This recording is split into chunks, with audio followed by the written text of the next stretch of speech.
감사합니다. 또 우리 조 집사님 솔로로 데뷔를 하셨네요. 예. 우리 찬양대원들 늘 수고가 많으십니다. 우리 찬양대원들 또 잘 감당할 수 있도록 기도해 주시고 잘 격려해 주시기를 바랍니다. 할렐루야. 예, 하나님의 크신 능력이 이 시간 여러분들과 함께 하실 줄로 믿습니다.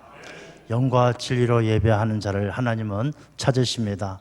영과 진리로 예배할 때 하나님께서 여러분들을 만져주시고 병든 육신 치료해 주시고 또 모든 문제 바로 잡아 주시는 하나님의 크신 은혜가 여러분의 삶에 충만하실 줄로 믿습니다. 가끔씩 친구들하고 전화 통화를 하게 되어지면 그렇게 물어봅니다. 요즘 어떻게 지내? 잘 살아? 하고 물어봅니다. 그럼 대체로 듣는 대답이 거의 비슷한데, 야, 사는 게 피곤하다, 이런 이야기를 많이 듣습니다. 야, 사는 게 피곤해, 이런 이야기를 들어요. 왜? 사업이 잘 안 돼? 사업도 뭐 일거리도 없고 일이 없으면 피곤하지 않고 오히려 이렇게 건강하고 잘 지내야 될 텐데 일이 없는데도 사는 게 피곤하다, 이런 이야기를 많이 듣게 되어집니다. 피로한 것하고 피곤한 것은 좀 다르죠. 피로는 우리가 국어사전을 보게 되면 피로는 정신적으로나 육체적으로 반복해서 많은 일들을 하게 되어질 때 심신의 기능이 떨어지는 것을 피로하다라고 이야기합니다. 피로할 때는 어떻게 합니까? 피로할 때는 바카스 한 병 마시고 또 휴가 가서 좀 쉬고 잠 잘 자고 잘 먹으면 이 피로함을 또 이겨낼 수가 있습니다. 근데 아무리 잘 먹고 바카스를 한 통 다 마셔도 이 피곤한, 인생의 피곤함은 잘 해결되어지지가 않아요. 이 피곤한 것은 일을 많이 한다고 피곤한 것이 아니라 노는 백수도 사는 게 피곤하대요. 뭐 조그만 초등학생도 보면 사는 게 피곤하다, 이런 이야기 하는 아이를 보게 되어져요. 나이가 많고 적고 일을 많이 하고 적게 하고 상관없이 이 피곤하다는 말을 하게 되어지는데, 과연 이 피곤하다는 것은 왜 어떤 문제인가? 우리가 성경 말씀을 통해서 한번 찾아봤습니다. 오늘 본문의 말씀에도 피곤에 대해서 여러 번 나오죠. 피곤한 자에게 능력 주시고 또 소년이라도 피곤하며 또 여기 피곤하지 아니하리로다. 하여튼 피곤이란 말이 잘 나오는데 이 성경 말씀의 피곤은 어떤 의미가 담겨져 있을까를 몇 군데를 찾아보았는데, 시편을 보면요, 시편 6편을 보게 되면 내가 탄식함으로 피곤하여 밤마다 눈물로 내 침상을 띄우며 내 요를 적시나이다. 피곤하다니 다윗이 이 밧세바를 범하고 책망을 듣고 자기의 죄를 참회하는 가운데 피곤하다는 말을 써요. 그러니까 죄로 인해서 그 영혼이 아주 낙심될 때 피곤하다. 시편 143편을 보게 되면 여호와여 속히 내게 응답하소서 내 영이 피곤하나이다. 그러니까 하나님의 응답하지 않을 때 그 영혼이 피곤하나이다. 또 시편 119편을 보게 되면 나의 영혼이 주의 구원을 사모하기에 피곤하오나, 그러니까 하나님의 구원하심을 간절히 사모하는 데 있어서 또 피곤하다는 것이죠. 요나서 2장 7절을 보게 되면 내 영혼이 내 속에서 피곤할 때에 내가 여호와를 생각하였더니, 요나가 물고기 뱃속에서 회개 기도할 때에 내 영혼이 내 속에서 피곤하다라고 이야기하는 것이죠. 그래서 이 성경 말씀에 나오는 피곤에 관한 내용들을 좀 살펴보게 되어지면 공통적인 것이 그 영적인 문제다. 내 영혼이 피곤하다. 내 영이 피곤하다. 이 영적인 문제다라는 것을 알 수가 있어요. 그래서 이 영적인 문제이기 때문에 피곤함의 문제는 우리가 휴가 간다고 해서 좋은 보약 먹는다고 해서 인생의 피곤함이 사라지는 것이 아니라 내 영혼이 강건해져야 이 피곤함을 이길 수가 있다라는 것입니다. 그래서 이 영적인 문제다라는 것을 알 수가 있는데, 이 영적으로 피곤하게 되어지면 사람들이 늘 불평과 원망을 많이 하게 되어져요. 피곤한 사람들은 짜증도 많고 불평도 많고 원망도 많아요. 그래서 이 영혼이 피곤한 사람들이 잘 걸리는 병이 우울증, 조현병, 이런 병들이 잘 걸려요. 그러니까 모든 것이 불평이고 모든 것이 원망이 되다 보니까 그 심신이 많이 저하되어지고 영적으로 떨어져서 우울증이나 정신병 같은 그런 병에 걸리기 쉽다라는 것입니다. 오늘 이 본문의 말씀도 보게 되면 이스라엘 민족들이 굉장히 그 삶이 피곤해져 있다. 그 영혼이 피곤해져 있다라는 것을 알 수가 있어요. 오늘 말씀 가운데 27절을 보게 되면 야곱아 어찌하여 너가 말하며 이스라엘아 너가 이루기를 내 길은 여호와께 숨겨졌으며 내 송사는 내 하나님에게서 벗어난다 하느냐. 그러니까 하나님에 대한 원망과 불평이 많은 거예요. 이스라엘 백성들이. 야곱, 이스라엘, 이 이스라엘 민족이거든요. 이들이 어떻게 우리 길은 하나님께 숨겨졌으며 하나님은 왜 우리 인생, 우리 민족의 앞날을 보장해 주지 않는가? 왜 우리 민족이 이렇게 고통당하고 포로 생활해서 힘든데 왜 우리 민족의 길이 숨겨져서 하나님께서 인도해 주시지 않는가? 하나님은 왜 우리 송사에 도와주지 않는가? 하나님에게서 벗어난다. 하나님은 우리의 송사, 우리의 이 어려운 당면한 문제를 왜 도와주지 않는가? 이 불평과 원망이 많이 있음을 보게 되는 것이죠. 이스라엘 민족이 피곤해져 있다는 것입니다. 피곤해져 있다는 것은 그 영혼이 하나님에게서 멀리 떨어져 있다. 여러분, 사람이 집을 떠나면 고생이에요. 우리 인생이 피곤한 것은 우리 영혼이 있어야 될 자리를 떠나면서부터 피곤이 우리 인생을 찾아온 거예요. 아담과 하와가 하나님의 말씀에 불순종해서 마귀의 뱀의 유혹에 넘어가서 먹음직하고 보암직하고 지혜롭게 할 만한 선악과를 따먹는 순간 그 따먹음으로 말미암아 에덴 동산에서 쫓겨날 때부터 우리 인생은 피곤하게 만들어진 거예요. 사람이 집을 떠나면 고생인 것처럼 우리 영혼은 하나님 곁을 떠나면 피곤하고 힘든 거예요. 이 이스라엘 백성들이 왜 이렇게 피곤해서 하나님을 원망하느냐? 하나님께서 이스라엘 백성들을 택했건만, 이스라엘 백성들을 통하여 하나님께서 많은 은혜를 베풀어 주셨건만, 이 이스라엘 백성들은 하나님의 사랑과 은혜는 잊어버리고 그들의 관심은 어디에 있었느냐? 보암직한 것, 먹음직한 것, 세상의 즐거움, 세상의 좋은 것들, 거기에 마음을 빼앗기고 거기에 영혼을 빼앗기다 보니까 이들이 세상의 포로가 되어서 아주 피곤한 상황에 빠져 있다는 것입니다. 여러분, 우리의 삶은 어떻습니까? 여러분의 삶은 피곤하지 않으십니까? 요즘에 많은 사람들이 피곤하다 그런 이야기들을 합니다. 근데 피곤하다는 것이 진짜 우리가 사는 게 피곤한 세상을 사는 건 아닌데 말이죠. 우리가 조금만 걸어가도 다 버스도 있고 지하철도 있고 다 자가용 있고 옛날에 비하면 피곤하지 않게 살 수 있는 많은 문명의 이기들이 있음에도 불구하고 더 잘 먹고 더 잘 살게 되었음에도 불구하고 우리의 삶은 점점 더 피곤해져 간다는 것이죠. 여러분들 다 핸드폰에 하나씩 다 있으실 겁니다. 핸드폰. 이 핸드폰에 포로가 되어서 살아가는 사람들이 참 많다는 것이죠. 핸드폰이 없으면 불안해요. 어디서 드르륵 끓으면 다 자기 핸드폰 꺼내서 봐요. 이렇게 사람들 모여서 회의를 하지 않습니까? 어디선가 드르륵 끄면 다 주머니에서 핸드폰 꺼내서 열어보는 거예요. 자기한테 소식 온 게 없는가 열어보는 거예요. 핸드폰. 이 핸드폰에 모든 사람들의 인간관계가 다 들어가 있어요. 핸드폰 없으면 사람들이 불안해서 어쩔 줄 모르는 것이죠. 핸드폰 없으면 친구들에게 연락할 방법도 잘 없어요. 친구들 전화번호 끝자리만 외워서 딱딱딱 누르거나 단축번호를 누르는데 핸드폰 없으면 연락이 안 돼요. 사람이 언제부터인가 핸드폰의 그 편리성에 포로가 되어서 살아가면서 사람들의 기억력도 점점 떨어지고 사람들의 통찰력도 인간관계도 점점점 더 나약해지는, 그 연결권이 나약해지는 삶을 살아가는 것이죠. 인터넷 얼마나 편리합니까? 사람들이 인터넷 없으면요 사람들이 살아갈 수가 없어요. 여름 휴가 어디 갈까? 인터넷 찾아봐요. 인터넷 타석해서 휴가지 찾아보고, 오늘 맛있는 거 뭐 메뉴 없나? 맛집 없나? 인터넷 찾아봐요. 이 인터넷의 편리성에 사람들이 다 포로가 되어져서 이 사람들의 통찰력을 잃어버렸어요.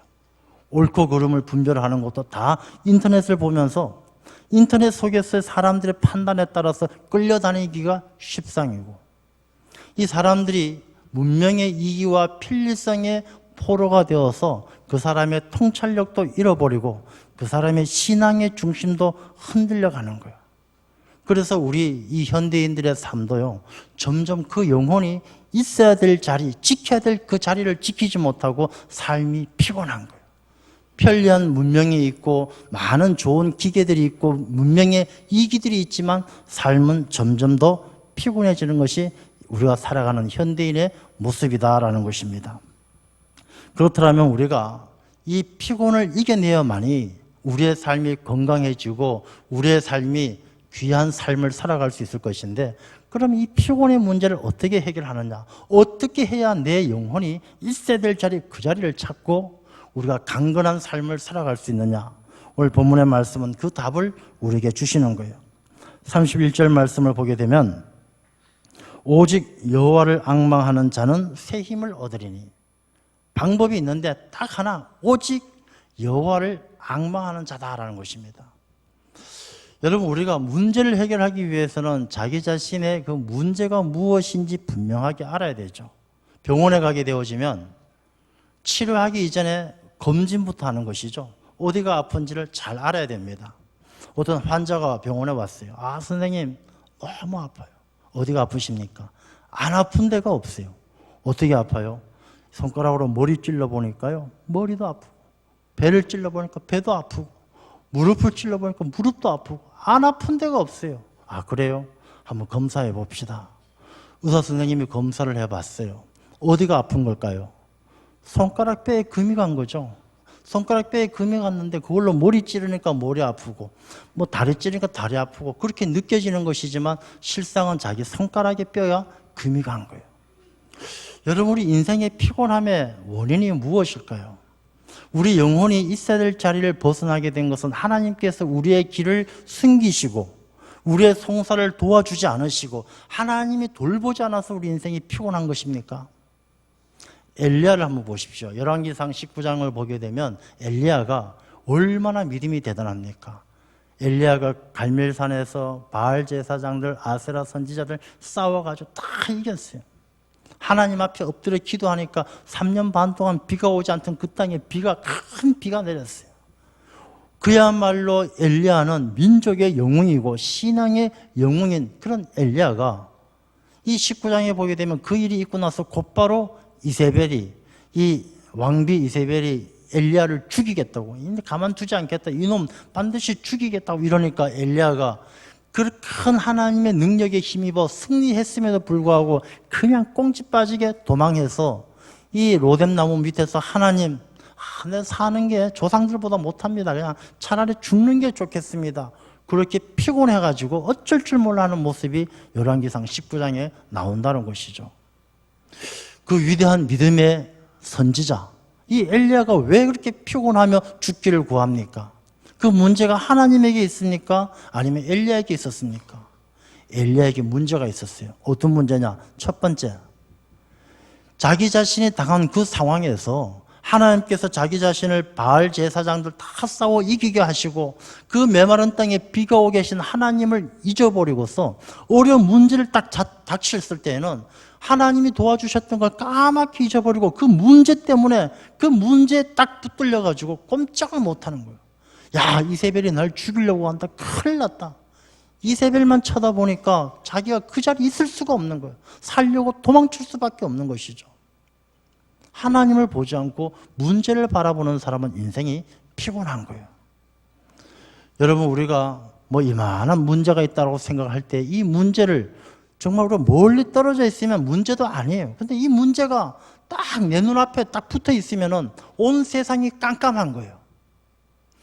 엘리야가 이세벨이 자기 자신을 죽인다고 하는 그 문제 앞에 이 문제만 바라보니까 온 세상이 깜깜해서 그 능력이 있는 엘리야도 어쩔 줄 몰라 하면서 자기는 죽고 싶다라고 이야기를 하는 거예요. 두 번째, 이 엘리야가 문제가 그 피곤해서 죽기를 구하는 이유가 무엇이냐면 자기 자신의 감정과 자기 자신에 대해서 함몰되어져 있는 거예요. 하나님께서 자기 자신을 도와서 제사장들, 이 이방 우상을 섬기는 제사장들 이기게 하시고 비도 오게 하시고 놀라운 일을 그렇게 보여주셨는데 정작 자기 자신은 어떤 문제에 딱 봉착했을 때 하나님께 의지하고 하나님을 믿고 하나님께 맡겨드리는 것이 아니라 그냥 자기가 감당해야 된다라고, 자기가 해야 된다라고 자기 자신에게 함몰되어져 있는 거예요. 야, 내가 어떻게 하지? 난 못해. 난 죽을 수밖에 없어. 자기 자신에게 함몰되어져 있는 것이죠. 여러분, 우리 인생에 삶이 피곤한 것은 가만히 들여다보면요, 하나님이 우리를 안 도와줘서가 아니에요. 하나님 어떻게 저를 이렇게 안 도와주십니까? 왜 제 기도에 응답이 없으십니까? 아니에요. 하나님이 기도에 응답 안 해서가 아니라, 하나님이 안 도와주셔서가 아니라, 우리가 자기 자신에게 함몰되어져 있고 자기 삶의 환경에 두려운 문제에 붙들려 가지고 그 문제 앞에서 무기력하게 낙심하고 있기 때문에 내 자신에게 문제가 있는 거예요. 그래서 오늘 본문의 말씀은 이 문제를 찾아서 답을 주시는 것인데, 그 답이 그 자기 자신을 보지 말고 함몰되어져 있지 말고 문제에 매여 있지 말고 일어나서 여호와 하나님을 앙망하라는 것입니다. 여러분, 앙망이란 말을 참 우리가 잘 안 쓰는 말이죠. 뭐 평상시에 우리 앙망이란 말을 잘 안 쓰는데, 옛날에 이 앙망이란 말은 뭐 조선시대에도 보게 되면 주로 서신, 편지 같은 데 많이 쓰죠. 뭐 우리가 이렇게 뭐 기체 후 일양 만강하옵시며 뭐 고체 가난하시기를 앙망하옵나이다, 뭐 이런 식으로 이렇게 문어체나 쓸 수 있는 그런 말이에요. 근데 이 앙망이란 단어의 뜻이 뭐냐면, 앙은 우러러 바라보다, 그 다음에 망은 기대하다, 뭐 이런 의미를 가지고 있죠. 한자로 본다라면. 근데 이 히브리어로 보게 되면은 이게 코바우라는 단어를 쓰게 되는데, 이 코바우라는 단어는 이제 앙망하다인데, 그 말의 의미를 우리가 살펴본다라면, 성경 말씀을 통해서 살펴보게 되면 이런 의미를 가지고 있습니다. 시편 25편을 보게 되어지면, 주를 바라는 자들은 수치를 당하지 아니하려니와에서 이 바란다는 말에 그 단어가 쓰여져요. 그래서 바란다, 주를 바란다, 주님을 바라고 주님에게 소망을 주고 주님을 기대하는 것을 이야기를 하는 것이죠.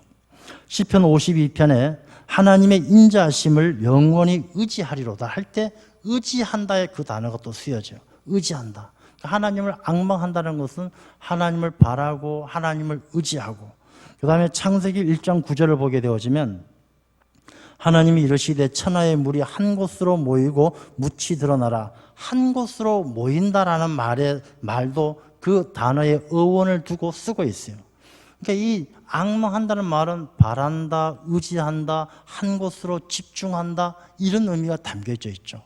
그러니까 앙망한다는 말씀이 의미가 조금 느껴지지 않습니까?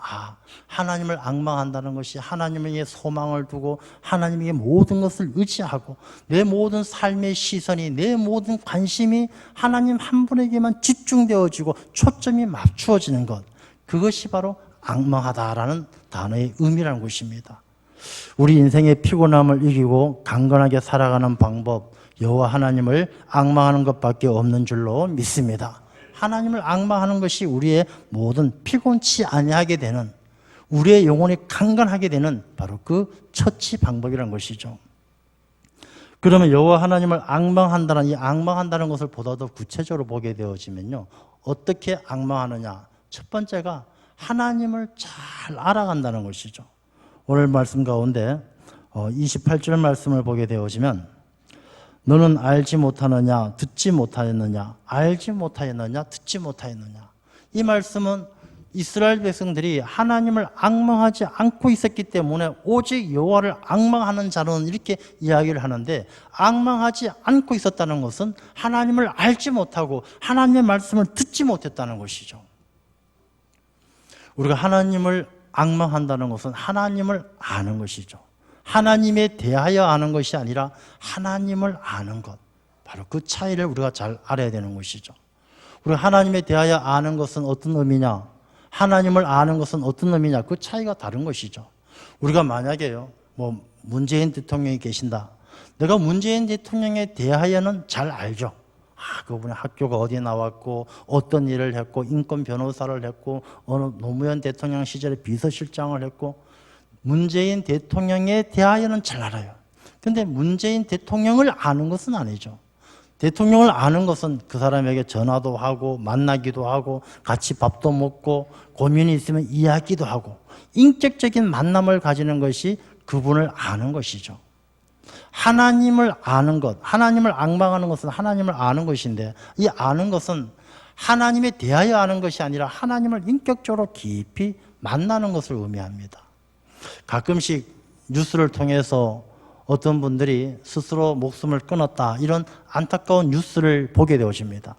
그러다가 이 뉴스를 통해서 장례식장 같은 걸 이렇게 비춰주는데, 거기에 보게 되면 쓰여있는 그 편말에 뭐 안수 집사 누구 뭐 이렇게 쓰여있는 걸 봐요.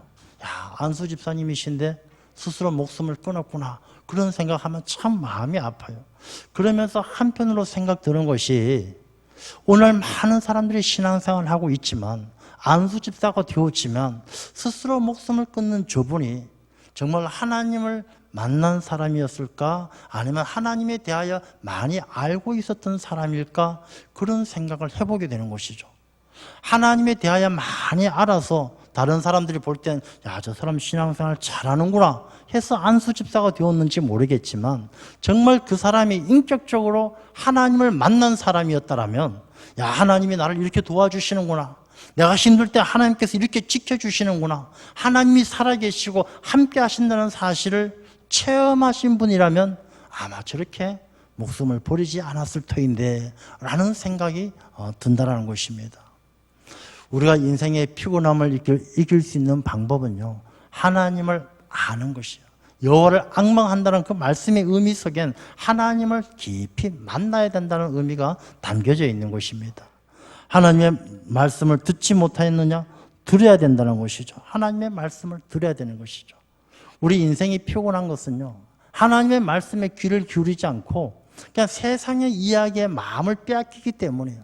야, 뭐라 하더라, 뭐 어쨌다 카더라 통신, 야, 누가 뭐라 이야기 하더라, 거기에 다 마음을 뺏겨서 살아가는 거예요. 그래서 이쪽으로 우르르 갔다가 저쪽으로 우르르 갔다가 그 삶이 피곤한 거예요. 우리가 하나님의 말씀에 귀를 기울이고 하나님의 말씀을 듣고 내가 인격적으로 하나님을 만나서 하나님이 나와 함께 하신다는 사실을 믿음으로 확신하고 하나님을 앙망하는 자, 하나님을 바라보는 자, 그 영혼이 흔들림 없이 제자리를 지키면서 피곤한 인생 승리하게 될 줄로 믿습니다. 그래서 하나님을 앙망한다는 것은 바로 그런 의미가 담겨져 있는 것이죠. 두 번째, 하나님을 앙망한다는 의미가 무엇이냐면 하나님에게 소망을 두고 전적으로 하나님에게 내 삶을 맡겨드리는 것이죠. 하나님이 어떤 분이신지 알았어요.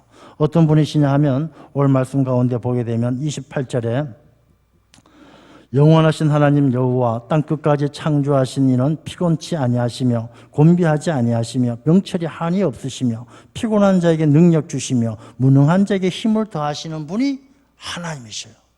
이 하나님을 내가 알았고 그 말씀을 들었어요.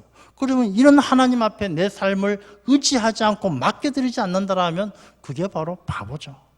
하나님이 다 피곤한 자에게 힘 주시고 능력 주시고 명철이 한이 없으시고, 그 앞에 26절 말씀, 본문 앞에 나오는 26절 말씀을 보게 되면요, 주께서는 수요대로 만상을 이끌어내시고 그들의 모든 이름을 부르시나니 그의 권세가 크고 그의 능력이 강함으로 하나도 빠짐이 없느니라. 하나님은 다 창조하시고 다 주관하시는 분이 하나님이신데, 하나님의 능력은 끝이 없으신데 그분에게 왜 우리의 삶을 맡겨드리지 않습니까?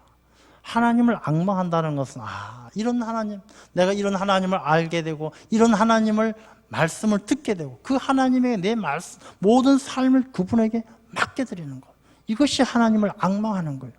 하나님을 앙망한다는 것이 하나님 어디 계십니까? 하고 고개 들어서 하나님을 쳐다보는, 하늘을 쳐다보는 것이 하나님을 앙망하는 것이 아니라 내 모든 삶을 그분에게 맡겨드리는 신앙의 결단으로 나의 소망은 하나님밖에 없습니다, 그분에게 내 삶을 의지하는 것, 그것이 바로 하나님을 앙망하는 일인 줄로 믿습니다. 하나님을 앙망하고요, 그분에게 의지하면요, 아기가 울면 어디선가 나타나요. 아버지가 나타나요. 아기가 엥 하고 울면 어디선가 아버지가 뛰쳐와서 왜 울어? 어디가 아프니? 불편하니? 아이를 돌보시는 거예요. 우리 피곤한 인생, 내가 하나님을 떠나서 멀리 떠나서 방황하지 말고 우리가 하나님을 찾고 부르짖어 그분에게 내 모든 삶을 맡겨드리면 하나님이 찾아오셔서 우리의 삶을 고쳐주시고 온전하게 회복되게 하시는 줄로 믿습니다. 예전에 국민일보에 보면은 그런 간증이 하나 기재된 게 있었습니다. 공군 중령으로 계셨던 분인데 그분이 쓴 글을 보게 되면 이분이 만성기관지염을 앓았어요. 그래서 만성기관지염을 앓다가 이것이 점점 병이 심해져서 합병증이 생겨서 폐가 나빠지고 심장이 나빠지고 몸이 아주 안 좋아졌어요. 치료가 잘 안 되어져서 결국은 이 병원에서 더 이상 손 쓸 수가 없습니다. 이렇게 진단이 내렸어요. 얼마나 절망스럽습니까? 이 병원에서는 더 이상 어떻게 치료해 볼 방법이 없대요. 그럴 때 이 중령의 어머니가 계셨는데 이 어머니가 아들을 붙잡고 이야기합니다. 아들아, 너를 살려주실 분은 하나님밖에 없다. 이 아들은 어머니가 믿음을 가졌지만 교회에도 어쩌다 한 번씩 나가던 그렇고 그런 믿음이었는데 이 어머니의 간절한 이야기를 듣고 마음을 고쳐 먹습니다. 내가 하나님을 멀리 떠나 있어서 내 인생이 이렇게 병들고 피곤하게 되어졌구나. 내가 이제 사나 죽거나 하나님, 마지막으로 하나님 붙들고 내 모든 삶을 하나님께 맡겨보자. 하나님께 금식하면서 기도하기 시작합니다. 이분이 정말 하나님 앞에 간절히 기도하면서 한 열흘쯤 지났을까? 밤늦게 혼자서 병원 침대에 엎드려 기도하는데 그분 간증을 보면 어디서부터 따뜻한 바람이 불어오더랍니다. 어디선가 따뜻한 바람이 불어와서 자기의 몸을 스치고 지나가는 거예요. 이 바람이 불어서 자기 자신을 스치고 지나갈 때마다 자기의 몸이 짜릿짜릿하면서 이 아팠던 통증들이 점점점 사라지기 시작하더라는 것입니다. 그렇게 바람이 수차례 불고 지나간다면 자기가 아프던 곳이 안 아프다는 것을 느끼게 되어졌대요. 그래서 그날 밤에 하나님이 내 자신을 고쳐주셨다라고 확신을 가지고 하나님 앞에 하나님 살려주신 이 생명, 하나님 나라를 위해서 살겠습니다. 그렇게 하나님 앞에 서원 기도를 드렸대요. 며칠 뒤에 종합검진을 받아보니까 정말 그 병이 다 나았더라는 그런 간증을 본 적이 있습니다. 우리가 여호와 하나님을 앙망하고 그분에게 내 삶을 맡겨드리면 하나님께서 우리의 병을 고쳐주시고 우리의 문제를 해결해 주시고 우리의 피곤함을 다 씻어주실 줄로 믿습니다. 그래서 우리가 하나님을 앙망한다는 것은 내 삶을 하나님에게 맡겨드리는 거예요. 하나님이 맡겨드리면 우리가 피곤하지 않는 거예요. 그 다음에 하나님을 앙망한다는 뜻이 무엇이냐? 하나님을 바라보며 사모한다는 것입니다.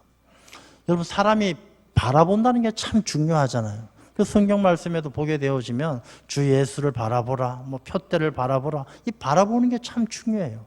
어디를 바라보느냐에 따라서 달라져요. 우리가 앞에서 제가 말씀을 전할 때에도요, 저를 바라보는 사람하고 땅을 바라보는 사람하고 하늘 바라보는 사람이 와 닿는 게 달라요. 부부가 왜 닮아가느냐? 맨날 바라보며 살기 때문에 닮아가는 거예요. 바라보면 닮아가게 되어져 있어요.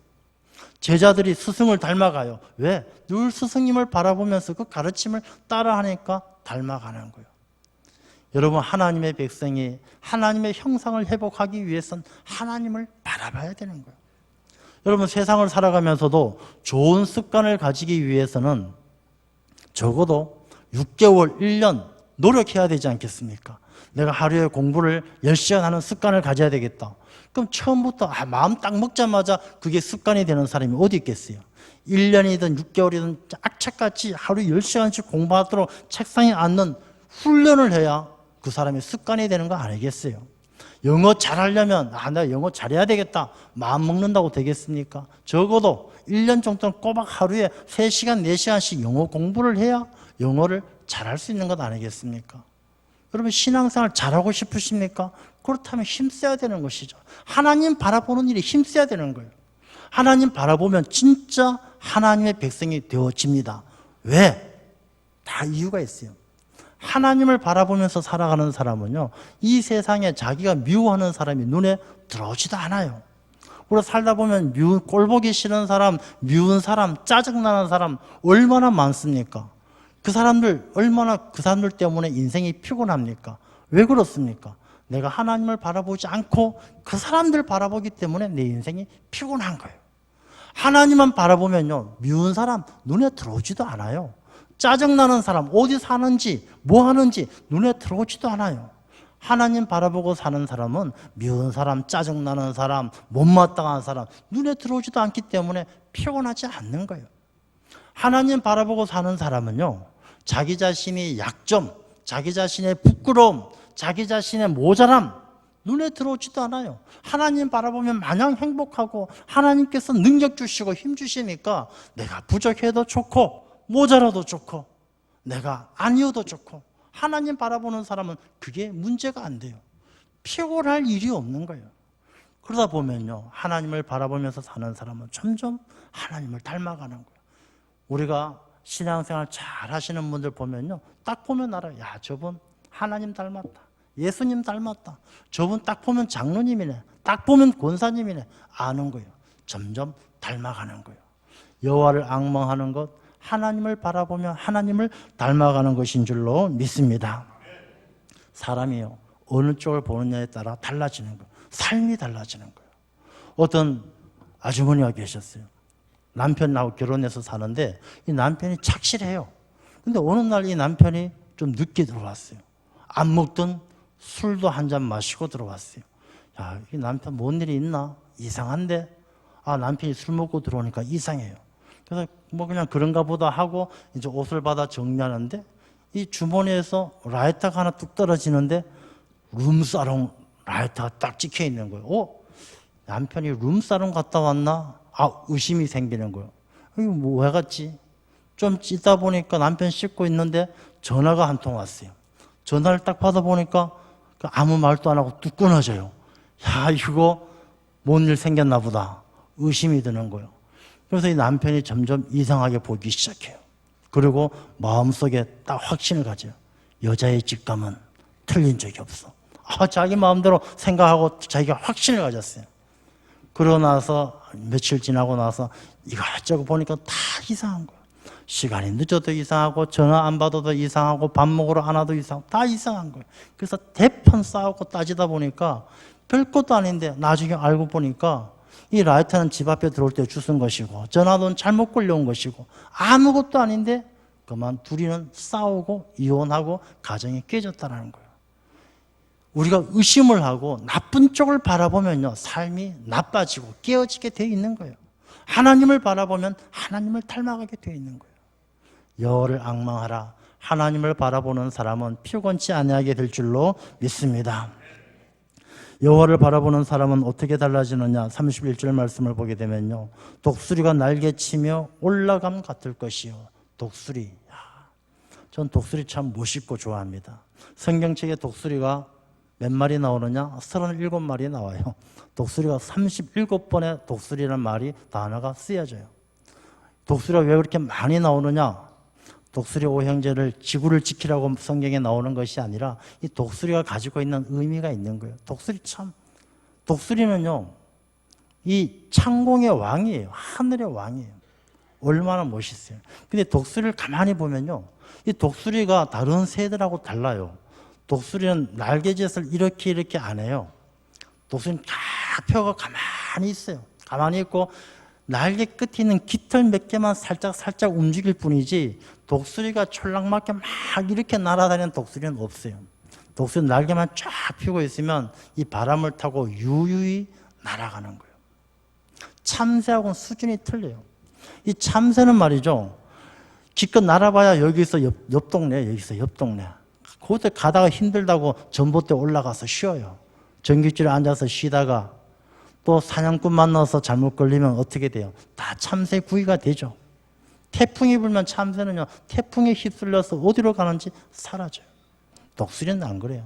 독수리는 전봇대 가서 쉬지도 않아요. 쉬어도 저 제일 높은 꼭대기, 암벽 꼭대기에서 멋지게 다 쉬고, 태풍이 불면요, 이 독수리가 날개 쫙 피면 이 태풍보다 더 높이 올라가는 거예요. 그 바람을 타고 유유히 올라가서 태풍 위에 올라가서 그 태풍 가운데 쓸려가는 뭐 짐승들 있으면요, 시속 180km, 200km로 날아가지고 확 낚아채서 태풍 속에서 먹이를 찾는 존재가 바로 독수리예요.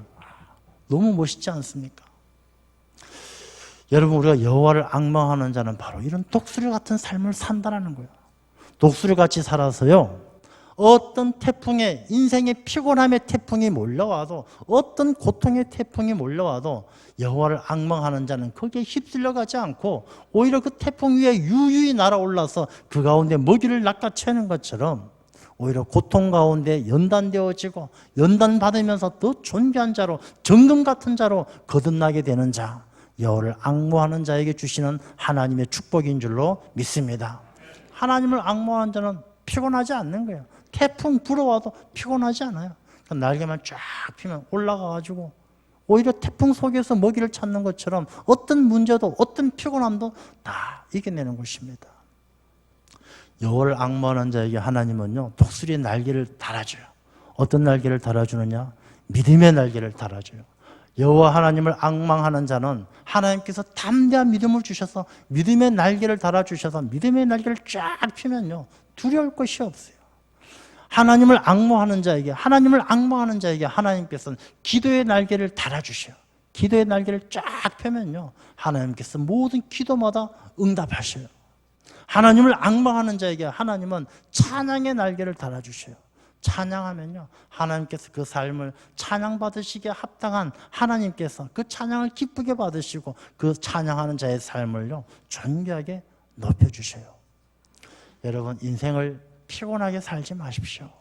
피곤하게 살지 말고 여호와 하나님을 앙망함으로 독수리같이, 우리가 독수리가 날개치며 올라감 같이 31절 말씀을 보게 되면 다른 박질하여도 곤비하지 아니하겠고 걸어가도 피곤하지 아니하리로다. 하나님을 앙망하는 자는 독수리처럼 하나님께서 높이 날개하셔서 피곤하지 않고 곤비하지 않고 늘 승리하는 하나님의 백성으로 삼으시는 줄로 믿습니다. 독수리같이 멋지게 살아가는, 피곤함을 다 이겨내는 복된 삶이 되시기를 축원합니다. 기도하겠습니다.